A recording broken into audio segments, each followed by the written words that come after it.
Okay, I think we'll go ahead and get started and allow people to find their way in as they do.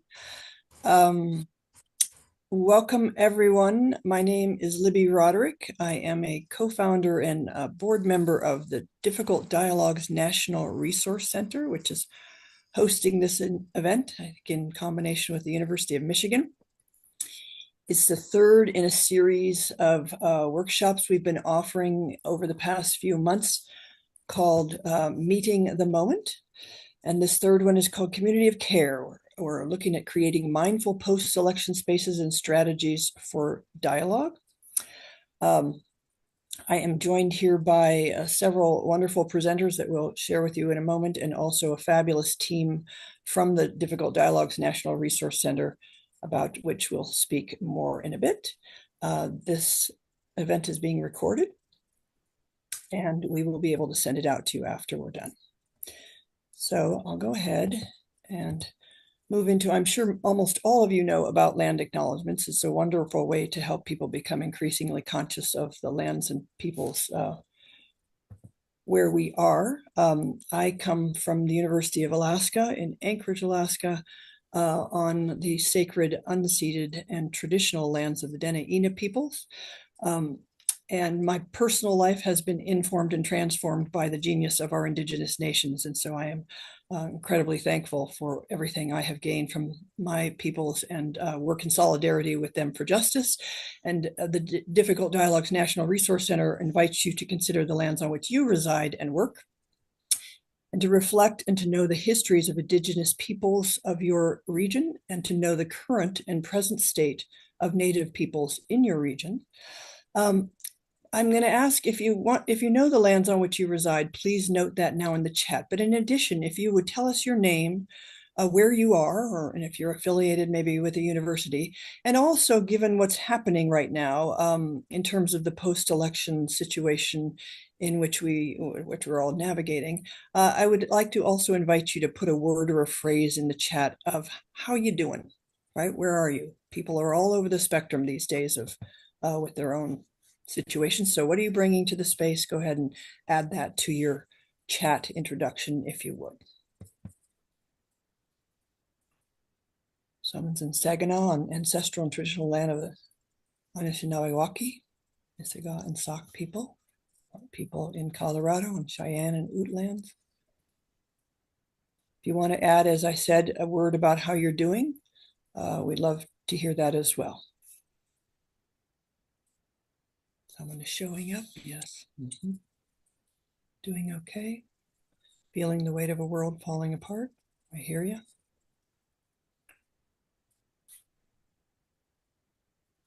University of Pennsylvania. Lenape of Delaware Indians. Trying to keep afloat. We will persevere, feeling vulnerable, doing okay. Charged and ready to go. People are on different lands. Thanks for sharing all this. Yupik and Cupik, I'm with you. Feeling scared and determined. Some people are on Onondaga Nation lands, exhausted. Okay, thank you. Well, continue to feel free to share about that as we go through today's workshop.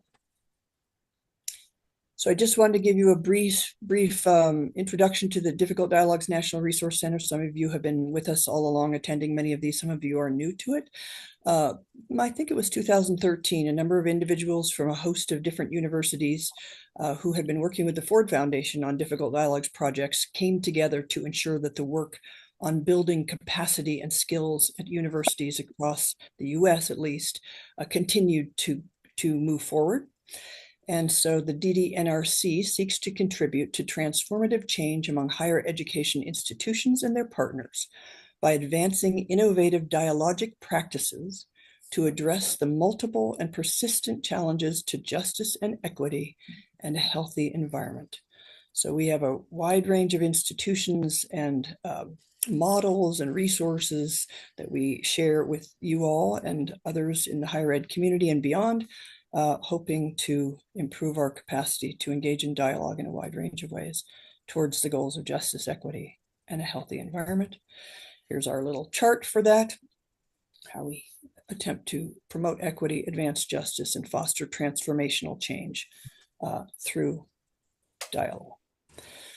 So today, we have invited back in the spring. We had a workshop looking at the landscape we've all been navigating. We had a workshop on talking about across political difference on our campuses. And the DDNRC has a host of resources of its own, but we extended an invitation to 5 community partners who are doing work in the wider world that have links to campuses and have projects and programs that apply to campuses to come and speak with us about what they are doing. And we've invited them all back again today. Those same organizations with some of the same people and some different folks speaking for those organizations. So we're going to do as we did last time, invite each of them to share for 5 minutes an overview of their programs and how they contribute to the creation of communities of care on our campuses and spaces and strategies for engaging in dialogue post-election. And then we will give you 2 opportunities to join them in breakout sessions of 20 minutes apiece, if I remember correctly, where you'll get a chance to do a deeper dive with 2 different presenters about 2 different programs. And then we'll come back, and depending on how much time we have, we may open it up to just a general community discussion where people can ask questions of anybody or reflections. And then we will close. So with that, here are the names of our presenters and their respective organizations. And we're going to go ahead and kick it off and work in this order here. So Elena, I'm going to kick it to you. If you would like to share your screen, I will stop sharing mine. Thank you, Libby. And thank you, everyone. Hello, hola. My name is Elena Martinez Torres, and I'm honored to be here today with you all and with amazing leaders and partner organizations that we often collaborate with to drive impactful change. I am the program director of the Sustained Dialogue Institute, and today I'm here to share a bit about our work of the Sustained Dialogue Institute and the Sustained Dialogue Campus Network, as well as how we support initiatives that cultivate meaningful, inclusive dialogue spaces, especially during times like the post-election context when communities feel divided. The Sustained Dialogue Institute is dedicated to transforming conflict and fostering understanding across social divides. We believe in the power of dialogue as a pathway for individuals and communities to not only recognize each other's humanity, but to work through conflicts productively. By focusing on sustained, structured dialogues, we help people move past surface-level disagreements to build real, lasting relationships and understanding. Our model is a 5-stage dialogue to action process that was developed by former U.S. diplomat named Dr. Hal Sanders from his experience negotiating the Camp David peace accords. One of our key programs is the Sustained Dialogue Campus Network. We partner with campuses nationwide. We also have collaborations around the world in Sweden, in Mexico, Puerto Rico, and we support and work directly with students, faculty, and staff to nurture their leadership skills and create spaces where they can have respectful and meaningful conversations. We provide trainings, workshops, and ongoing support.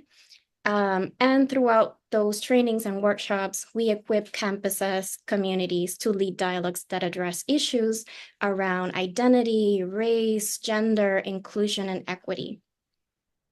So our support becomes especially vital during times of political transition and political divides. We know that elections bring forward diverse viewpoints and strong emotions, which become a source of tension and sometimes violence. So what are we doing to create a community of care during this context? We have been building skills and capacity. What we're doing today has been building throughout the previous year, so it's not something that we're doing just now. We have been building capacity with trainings. We have been researching about political polarization and democratic health in campus communities from the perspective of students. We have been reading research reports and tools about the psychology of disagreement. So we have been listening to our community and gathering as much resources as possible to create structures and strategies to support them. We have been building community and intentional partnerships with other organizations by staying connected through a network of organizations dedicated to dialogue and deliberation, sharing resources, being part of conversations about current needs, and supporting their programs. So for example, we have been promoting with our network spaces and experiences for dialogue in partnership with Unify America and their College Bowl. We have joined the American Association of Colleges and Universities in their Democracy Help Desk initiative. And we have been creating resources to provide strategies to our network. One of those have been an ongoing support of mini series of trainings dedicated to build dialogue skills within those academic communities. And those series have been focused on building active listening skills, asking strong questions, learning when to have a dialogue or when to use other types of strategies and communication, and facilitating opportunities for dialogue around the election, both pre-election and post-election. So we created a 1-hour dialogue guide that we have been sharing with our networks and communities. And after the election, we have been facilitating conversations to create a space where people can process their emotions, their experiences, and engage in respectful dialogue amid differing opinions. By facilitating these intentional spaces, we help academic community members strengthen their relationships and contribute to a campus culture that is rooted in understanding and respect. So thank you for your time, and I look forward to share more in our breakout sessions, where I will share about our post-election guide, our model, the sustained dialogue process, which is different from this particular process we have been facilitating, and tools to disagree or navigate disagreements. Thank you. Perfect, Elena. Thank you. That's wonderful and incredibly well timed. Thank you. Jill, I think, are you? I think I'm let's see. next. So I think I'm you gonna are too. get this up. Perfect. Okay. Wonderful. Well, hey, everybody. My name is Jill D. Temple. I am an associate with Essential Partners, and I am also a professor and chair of religious studies at Southern Methodist University, which is where I'm coming to you from here in Dallas. So I'm excited to talk about what we're doing these days. So with Essential Partners, we've been working on campuses a long time. It's not just around elections. And these are generally some of the images that come to mind with the things people come to us about. Maybe you've got a campus that feels like it's on fire. Maybe you have a campus where it feels like things are frozen and people aren't having those conversations they really need to have. Or especially post-election, maybe you've got the San Andreas Fault running through and people have sort of lined up on both sides of issues, which is another way of talking about all these things that are coming into the space right now: polarization, DEI, and belonging issues, student engagement issues, and sort of larger issues around campus climate. So how do we address these problems? What I really love about EP is that we embed dialogic habits and skills based on EP's signature approach, which is called reflective structured dialogue. You may hear me talk about it as RSD, in adaptable and tailored ways, all over campus. So classrooms, co-curricular spaces, campus programming that's really designed to shift the whole dynamic of things. One of the founding principles of RSD is family systems therapy, which makes I think, a pretty good observation that even though people may blame problems on one person, it's usually the system that's upholding some bad behavior. And so what we're trying to do is make new things possible by shifting those community dynamics. I want a dialogic campus, which means we have to work in all of these spaces. And that is our goal and what we've been working towards. I think when we think about post-election stuff, though, mostly we're talking about co-curricular spaces. So you may be thinking on your campus about a residence life space, student leadership, student affairs, DEI, or thinking about some way to be thinking about these issues in those broader initiatives focused on campus climate. And these are all spaces that EP works in a lot. But how do we do it, and how are we thinking about this post-election? In our breakout session, I'd be happy to share, we also have a post-election dialogue guide. And what that guide recommends doing, and something that I've started doing here on campus, is breaking this process up into two pieces. So doing the foundational work before having that public conversation. I was actually doing some of this with an affinity group on campus a couple days ago, where we recognize that to have a more difficult conversation, you have to develop some of those supporting skills, the curiosity, the listening, the conviction. And you're also going to have to know where your source of strength is coming from. So we have folks do a few things to work on this. Maybe it's a political autobiography exercise we've developed, where people really think about why it is they believe what they believe. I mean, where did you get those values? What experiences led you to stand on what side of the political spectrum that you're on? We run dialogues to help people find sources of strength and support. That's the one I was running the other night with an affinity group. So thinking about what's bringing you comfort, right? I mean, what's about a time you stood up for something and it made a difference? Helping people tap into that inner strength that they will need. And then using that dialogue to introduce people to those supporting skills, curiosity, listening, conviction, that you need to have those more difficult conversations across the divides. Then we work on moving people across that divide. So we have an exercise called Interviewing for Trust and Understanding, which works on having people think through what it will take to have that conversation. First draft conversations about the election. These might be with people you know and trust, but you're kind of trying it out. And then going deeper with conversations that use the reflective structured dialogue format and curiosity and all those supporting skills we worked on in that first half. And this is, I think, one thing that makes EP a little bit different than some other folks. Everybody's doing great stuff, and you just may have to find the organization that resonates with you. All of this is adaptable. Everything you're working on with elections is exactly the same thing you might want to be thinking about around Israel-Gaza or race or gender or whatever's happening on your campus. And we really do focus on those skills. And the other thing we've developed that I'm particularly proud of is a dialogic classroom, which is a comprehensive pedagogical approach, which happens to be not just good for encouraging those conversations, but it's great teaching. So just a quick wrap up, we work all over the place. We've been on 350 campuses, more than that, in the US and abroad.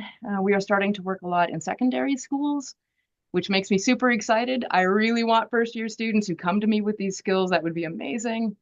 And we work across the spectrum of higher ed. So everything, junior colleges, community colleges, all the way on up through graduate and R1 institutions.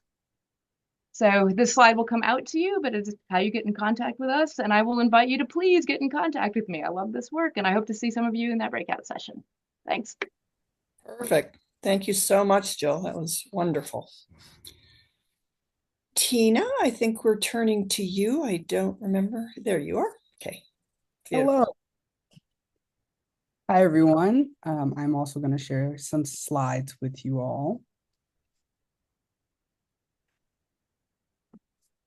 So my name is Tina Grace. I am the program manager of the Bridging the Gap project at Interfaith America.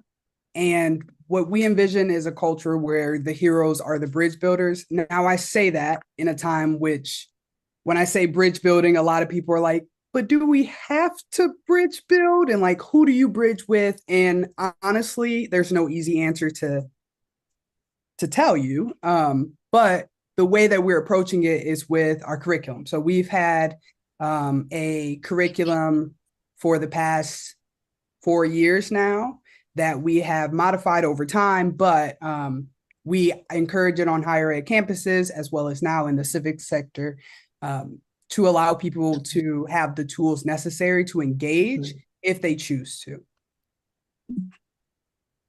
Now, what I would like to say my favorite part about our program is we start with the invitation of bridge building. We don't just make you do it.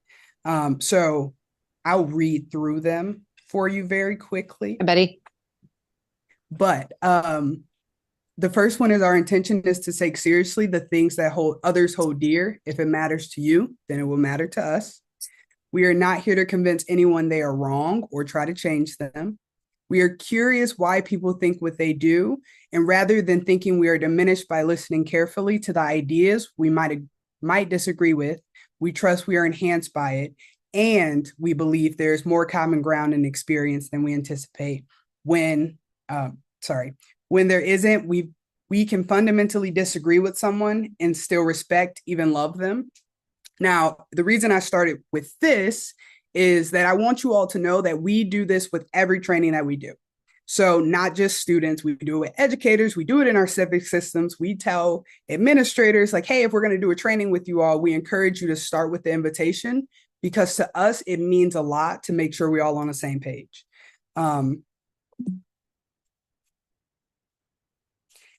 Now, this is the starting to our curriculum, and our curriculum actually is a 4-part module.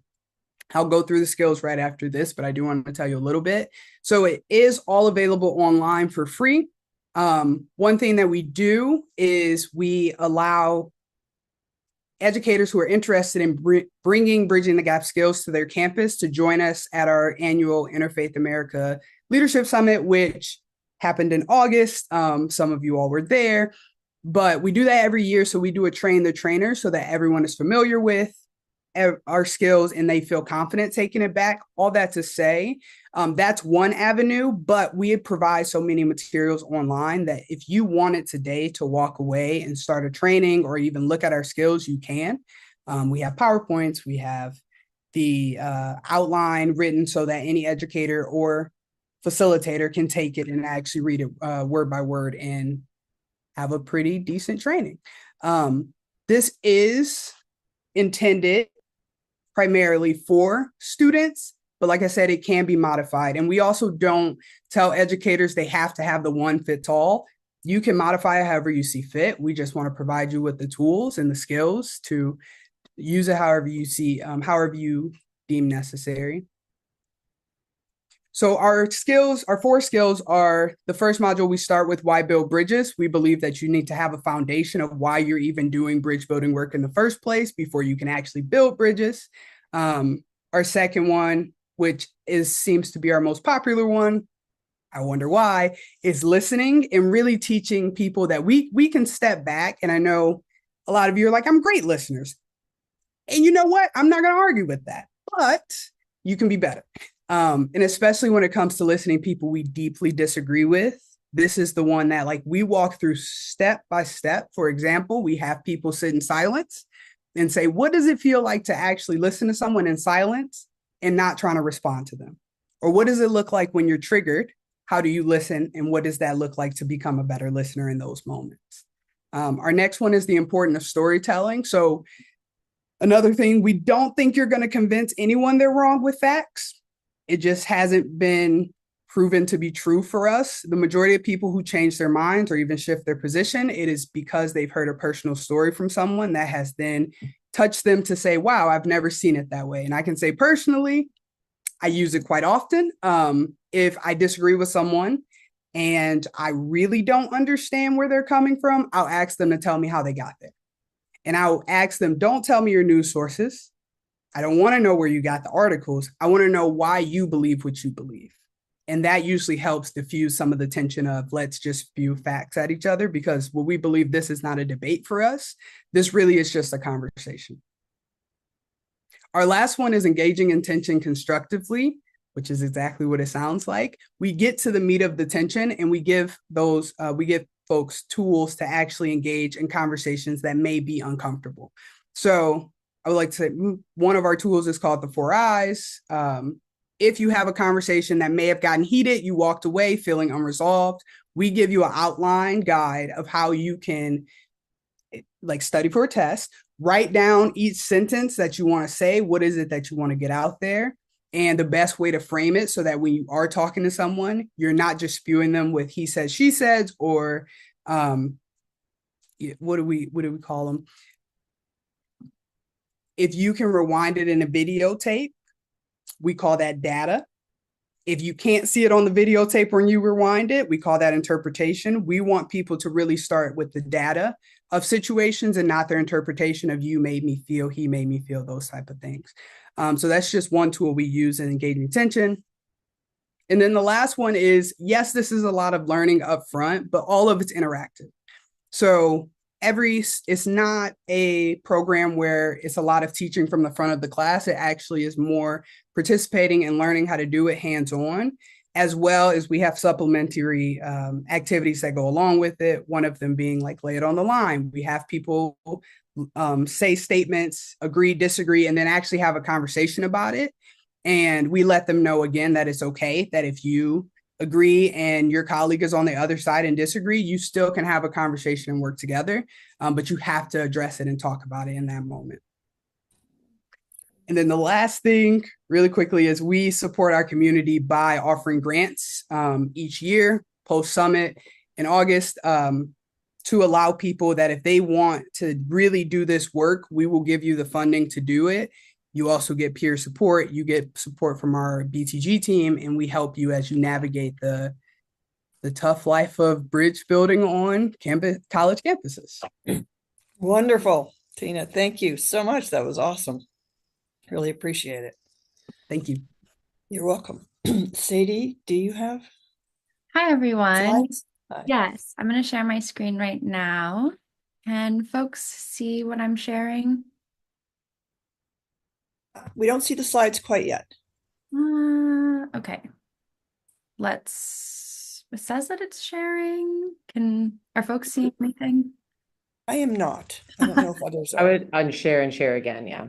Okay. The power and joy of technology. Can folks see that? We don't actually, I don't see the slides themselves, just that No you're worries. trying to share. Okay. No worries. I'm Okay. going to just kind of talk about it then. Sure. So sorry Go. about that, folks. I promise you're not missing anything too crazy with the slides. My name is Sadie. I am the Associate Director of the College Debates and Discourse Alliance. Oh, I just got a message that we could see the slides. Let me try one more. Okay. Please do. See. I don't see them, but if others do, you can keep talking and assume that maybe they. I don't either. Yeah, and since I'm recording it, that's what's going to record is Okay. no. I'm just gonna And we'll share them later for you. Yeah, and I'm happy to share them later. Okay, so I am the Associate Director of the College Debates and Discourse Alliance. We are a coalition of 3 different nonprofit organizations: ACTA, the American Council of Trustees and Alumni; Braver Angels, based in New York City; and then Bridge USA, a student-led nonprofit organization based out of San Francisco. Together, each of our 3 organizations work to bring college debates and discourse programming to campuses all across the U.S. So since 2018, our launch, we have hosted over we've hosted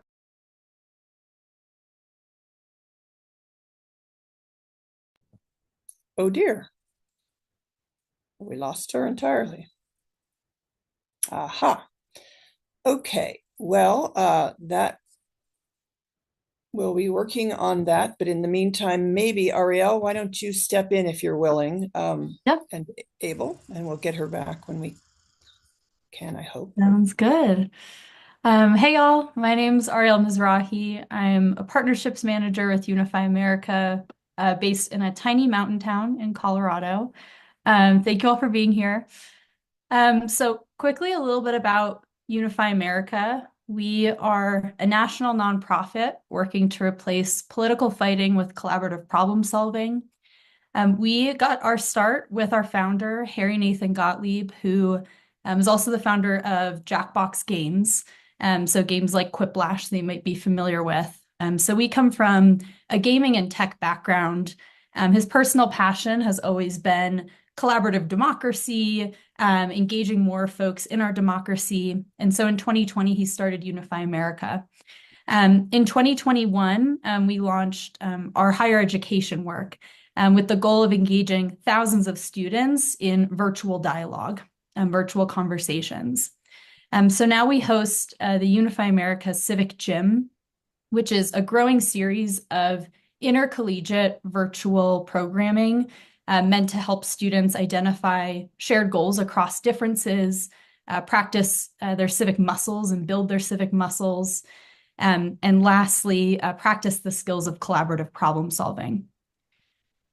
A little bit about our Civic Gym. So we launched our College Bowl, which is really our flagship program in fall of 2021. Through this conversation, we match thousands of students into one-on-one conversations to discuss upwards of 18 hot button topics and issues. You can think of anything from police reform to abortion to gun violence to climate change. Through this conversation, students have the opportunity to share their unique perspectives on these national issues that are also relevant to their communities. And then this past fall, we launched our second program called the Deep Dive.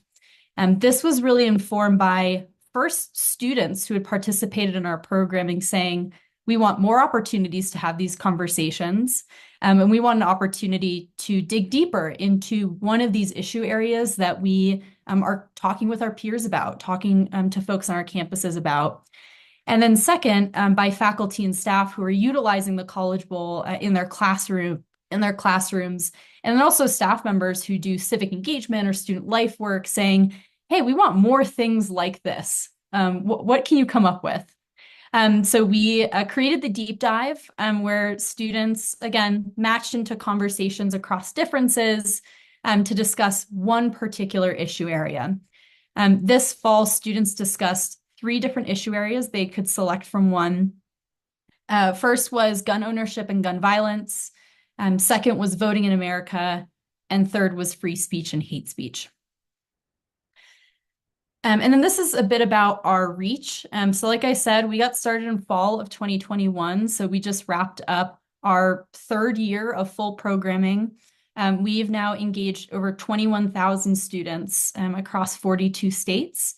And we continue to see growth with a wide variety of institutions, from 4-year public institutions to community colleges, and actually getting more technical institutions engaged as well through various kind of technical programs like welding, which is great to see. And so when I think of community and care in the context of Unify America, I think of it in 4 ways. The first is we really cast a wide intentional net to engage as many folks as possible in our programming. So first is we are recruiting all types of institutions. We want to ensure that our programming is scalable. We want to ensure that our programming can fit into various types of institutions and can be plug and play. And that's why we see a really good mix of, like I said, community colleges, 4-year institutions, HBCUs, you name it. And additionally, these institutions are in a variety of different communities in a variety of different states with different political realities. And we're engaging institutions that are in urban areas, suburban areas, as well as rural areas as well. The second is we focus on shared goals. First and foremost, when students come into the conversation, they don't know where their partner falls on the political spectrum. We really focus the conversations on commonalities, finding those shared goals. And when you do disagree on something, providing that space for folks to have that respectful disagreement as well. Third is we are providing space for students to share their individual experiences and bring that to the national level with a student in a different state, in a different community, which then builds upon kind of the 4th thing when I think of community of care, is providing students to share their unique perspectives. Many say before coming into these conversations that, other than maybe talking about this with family and friends, they don't feel comfortable sharing their perspectives on these problems that they are feeling every day in their communities. And so we're providing them with that space to share their perspective, build confidence in sharing that perspective, while at the same time learning a new perspective from a peer who maybe is in the same state at a different institution or somewhere across the country that they may never come in contact with. So that's, I'll cover more of how we think of community of care in the breakout sessions, and I'm looking forward to meeting as many of you as possible. Perfect. Thank you so much, Ariel. Really appreciate it. Wonderful. Sadie, I think we have you back if you want to jump on in for our finale. Yeah, hi folks. I'm so sorry about that again. So like I said, my name is Sadie. Not sure how much you were able to hear before I cut out, so I'm gonna kind of rehash a few things. I'm our Associate Director of the College Debates and Discourse Alliance. The CD&D Alliance, as we abbreviate it, is a coalition of 3 different nonprofit organizations: ACTA, the American Council of Trustees and Alumni, Braver Angels, and Bridge USA. Each of these organizations brings something really special to the Alliance, from a little bit older institutional structure with ACTA to, the actual kind of secret recipe that we use for dialogue programming from Braver Angels. And then, of course, our close partnership with Bridge USA, which is a student-led organization, really knows how to mobilize young people on college campuses.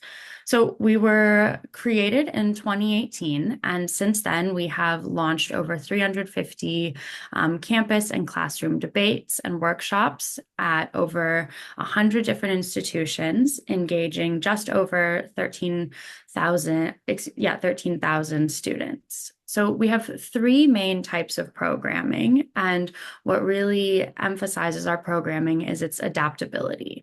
We host Braver Angels campus debates, we host Braver campus dialogues, and we also host orientation programming.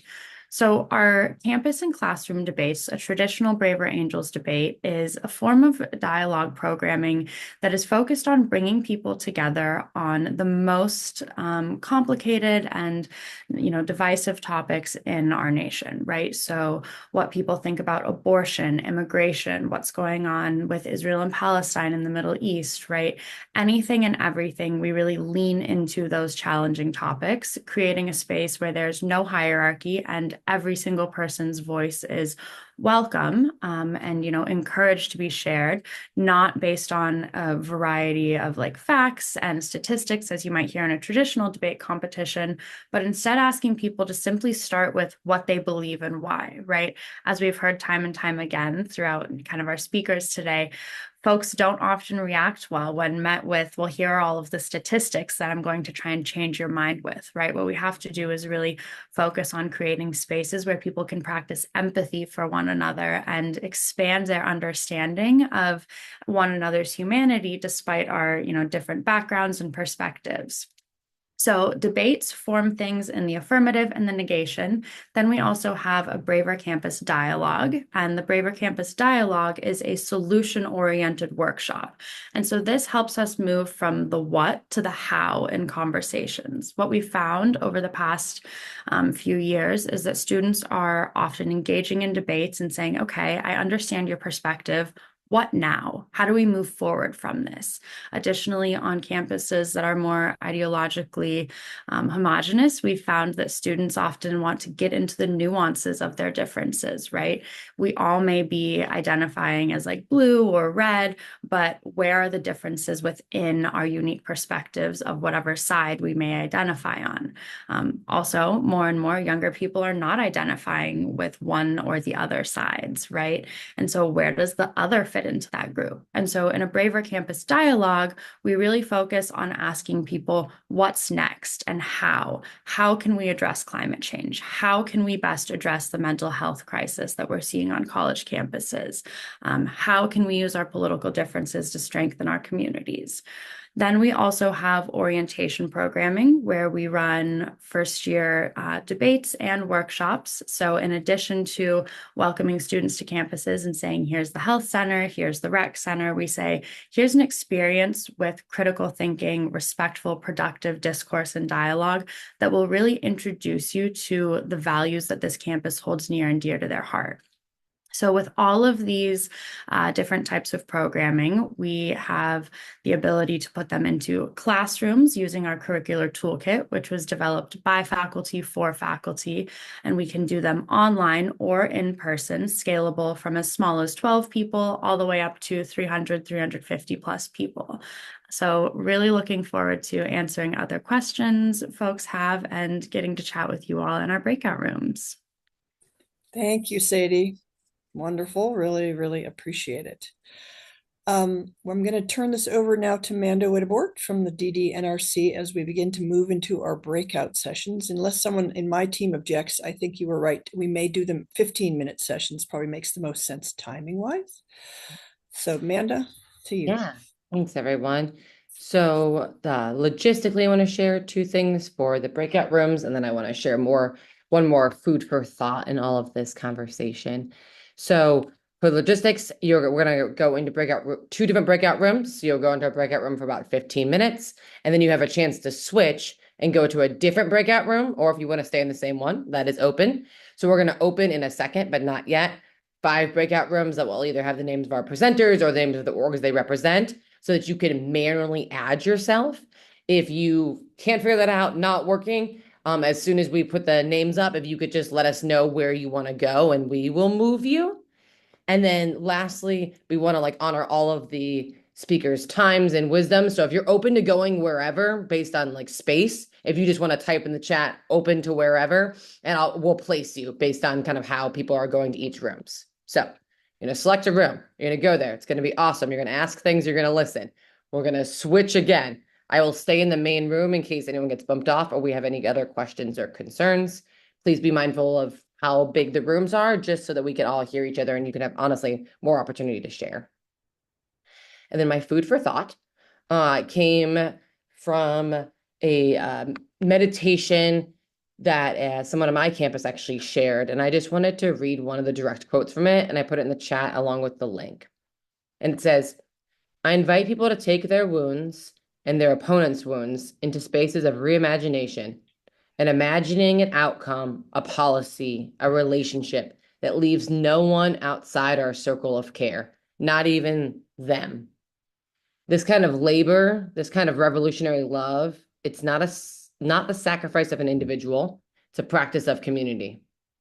When we invite people to practice revolutionary love, we always ask, what is your role in this season of your life?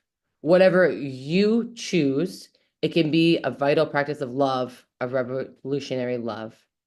And if all of us are playing our role, not more, not less, then together we're creating the culture shift that we so desperately need. And I just really personally valued that. I took it for myself and then I shared with other people. I like the piece that it's an invitation, not a requirement, right? Like multiple of our speakers have said, that it is how we create this community by leaving no one out, that then becomes the other, that then reacts in ways that harm all of us. And then the piece of it asking ourselves, in this particular season for me, what does this look like? And I really like that permission that it can be different each time of our life. And you don't have to commit to the same role every few years. And maybe that's a space that we could each find. And then at the end too, again, it says your choice. And so this is not something anyone is requiring of you, but an invitation to consider and to connect with others. So the link for that is in there. If you want any other, what I consider inspirational things, you can always private message me. I always have lots on deck. So we are opening the rooms now. If you have a hard time figuring it out, you pick the person's room you want to be in, and then you move to something that says assign me to this room or something like that on the right. Hope that makes sense to everybody. Let us know if you have difficulties. Yeah, they'll see a button that says join next to the person's name. And I'm going to pause the recording. And I can't remember what's in. what's involved in that. If you join the DDNRC, we do have things called communities of practice, where we come together in smaller groups and kind of share from a practitioner standpoint what's going on and get questions answered and so forth and so on. We also have an upcoming conference. I'll give you a slide about that at the end. But Cheryl, you want to jump in? Nice to see you, by the way. Hi, thank you. What I haven't heard, only because I didn't sneak into everybody's room, how are we doing with affinity groups? Different pockets are responding in different ways. How are we handling that? Any presenter, feel free to unmute yourself and leap into the fray. Cheryl, I guess I'll start because I just did one of those dialogues. An affinity group had come to me, and we spent the time, we had an hour and a half together, sort of working around the question of where are we finding strength right now. I asked them to think about, first of all, one thing that's comforting you, and then we did a dialogue around a time you stood up for something and it made a difference. And that was a first step. I'll meet with them again, and then we'll talk about more of those bridging. How could I talk to people on the other side of this as me, right? And it was a pretty powerful hour and a half we had the other night. Yeah. Thanks, Jill. Anybody else want to leap in? I'm happy to share a little bit on that as well. Something that we're working to do is really change the tone from one of competition to one of collaboration. There's a lot of competition for students' times on campus. And so what our organization and programming really strives to do is bring together different affinity groups. And so some of the most impactful ones that we've seen and participated and led recently are related to the Israel-Palestine conflict. So asking, what are the most impactful and productive ways for the campus community to engage with this conflict, and then, pointedly inviting students and different organizations and different affinity groups on campus so that they're no longer just having that kind of individualized group dialogue, but instead engaging with one another across their differences and practicing asking one another questions across their differences of opinion on the topic. Thanks, Sadie. Maybe one more presenter if you want to. If you don't, it's fine.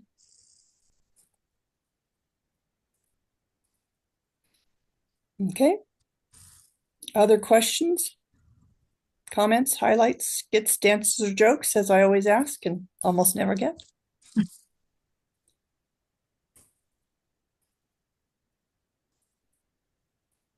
A couple highlights, anybody? I know for me, as always, it's quite heartening to see the number of people and the range of projects going on that support dialogue in this nation when we so desperately need it. And I really appreciate all the work going on and all the people who've come to learn about it.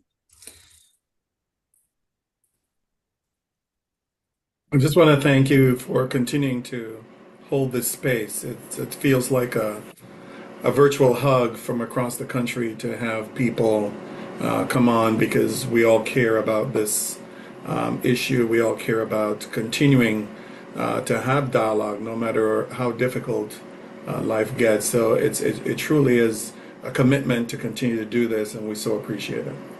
Thank you very much. Appreciate that. Patterson, you want to jump in real quick? Yeah, hello. I have a question for Sadie. When you're hosting those dialogues with different student groups, and I'm not sure the campus climate at your school, but one thing I've noticed, and maybe I'm reaching, but on our campus, there may be folks with the Palestine group that may feel that there's a lot of harm on our campus, and we haven't had, and because of the pandemic, there's been a loss in student activism on campus. And so we're trying to kind of bring that back into the fray, but also bring it back in a way where understanding that students may be angry about what's going on, but also we don't want to suppress their voice, because some of that anger can be turned into passion, which can be turned into education, which can then be fueled in a new way. So I guess my question is, when we start bringing these folks together, how do we cultivate that community of care so that way they feel that we are supporting them and they're not being brought into a space where they're going to be identified as potential agents of harm on our campus? I think sometimes if we invite folks to those spaces, they're identified, and then later on they're being treated differently because of biases about them. And so how do we create the space? How do we support the students? Just what wisdom can you share? I think you get where I'm going. So I just feel free to just spitball. Yeah, absolutely. And so, first and foremost, there is a lot of fear on college campuses around dialogue, especially around dialogue on this topic, thinking about what's going on with Israel and Palestine. So I'm actually not associated with a singular college campus. Our program is a national-based organization, and so we work with any and all college campuses that want to engage with us. How we really lead in cultivating that community of care is, number one, maintaining organizational neutrality, right? So we are very careful and cautious about how we frame guiding questions and debate and dialogue resolutions and topics, making sure that they're as unbiased as possible, but also actively reaching out to invite different communities into that space. Then we have a trained moderator or facilitator who's actually running that program. Both our dialogue and debate workshops use an amended style of parliamentary procedure, which can feel a little bit formal, but when it's run by this outside neutral third-party moderator, it means that folks are really able to engage with one another in a productive and respectful way that allows us to keep the tone of the conversation pretty calm. The last thing I'll share on this is we end all of our workshops and debates with a debrief, right? So opening up with guidelines and tone setting by the moderator, but then wrapping up with a debrief that's no longer about the topic at hand, but about this experience of truly engaging with one another across our differences, and using that as a jumping point for folks. I love that. Thank you. Can you put your website and information in the chat? So I didn't get a chance to get to your room. Let's jump in right here because we're right at the time. We will be sending you all this information. Everybody who signed up will get all the resources that everybody has shared from the 5 different groups, as well as the DDNRC itself. There are resources you can see here that can link you to them. And so you will be definitely getting information about that. The community of practice I mentioned is coming up November 22nd.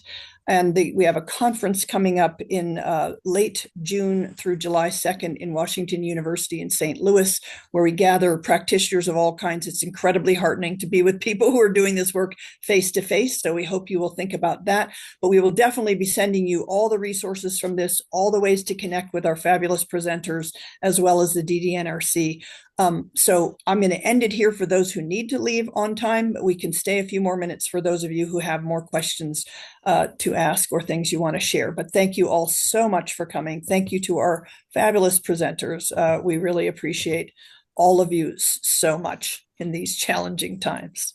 So thanks, everyone. There's a link to a Google Doc for the last person who asked. Patterson? Yeah, there's a link to the Google Doc that I just shared. We have been sharing it periodically.